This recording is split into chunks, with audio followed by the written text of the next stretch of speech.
नमस्कार मंडळी, कसे आहात सगळे? चला तर एक नवीन रेसिपीला सुरुवात करूया। तर बाप्पाच्या नैवेद्यासाठी ना मी आज बाप्पाला आवडतील असेच इन्स्टंट मावा मोदक केले आहेत। ते खूप छान लागतात। तुम्ही पण नक्की ट्राय करून बघा। त्यासाठी मी पॅन घेतलं होतं, त्या पॅनमध्ये थोडंसं पाणी टाकलं आणि 2 कप दूध टाकलं। पाणी टाकल्यामुळे काय होतं ना, दूध डायरेक्ट तळाला चिपकत नाही। त्यानंतर ना ते दूध व्यवस्थित असं उकळून घ्यायचं, थोडंसं आटून सुद्धा घ्यायचं आणि व्यवस्थित आटल्यानंतर ना त्या आपल्या कोणत्या पण दुकानामध्ये मिल्क पावडर भेटतात, त्याचं ना मी 1 पाउच त्या मिल्क पावडर दुधामध्ये ॲड केले। ते व्यवस्थित असं एकजीव करून घ्यायचं। नंतर अर्धा चमचा वेलची पावडर ॲड केली आहे व व्यवस्थित असं एकजीव करून घ्यायचं। आणि केशरचं पाणी, केशरचे दाणेसुद्धा मी दुधामध्ये आधीच टाकून ठेवले होते, ते एकजीव करून घ्यायचे आणि व्यवस्थित असं आटू द्यायचं त्याला।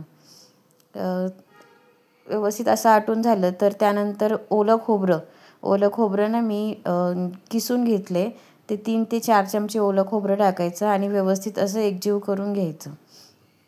त्यानंतर ना व्यवस्थित असं दूध आहे ना एकदम घट्ट असं आटलं पाहिजे। तुम्ही बघू शकता आपल्या दुधाला कशी उकळी आली, म्हणजे ते व्यवस्थित असं घट्ट होते। घट्ट झाल्यानंतर त्याच्यामध्ये ना तुमच्या आवडीनुसार तुम्ही साखर ॲड करू शकता। मी 3 ते 4 चमचे साखर ॲड केली आहे। जसं गोड हवं तुम्हाला त्या पद्धतीने तुम्ही साखर ॲड करू शकता व व्यवस्थित असं एकजीव करून घ्यायचं। साखर टाकल्यामुळे ना साखरेला पाणी सुटतं आणि व्यवस्थित आपलं जे मिश्रण आहे ना ते पातळ होतं व ते व्यवस्थित असं एकजीव करून परत घट्ट करून घ्यायचं। तुम्ही बघू शकता आपलं मिश्रण कसं व्यवस्थित असं घट्ट झालं आहे। त्यानंतर हाताला थोडंसं तूप लावायचं, कारण ते थोडंसं चिकटच होतं।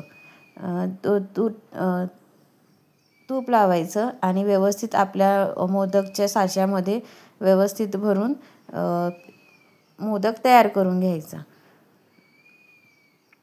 तुम्ही बघू शकता किती सुंदर असा मोदक झाला। ही रेसिपी तुम्ही नक्की ट्राय करून बघा, इतकी छान लागते खायला। बाकीचे मोदक करताना व्हिडिओ शूट नाही झाला, कारण प्रिशा खूप त्रास देत होती।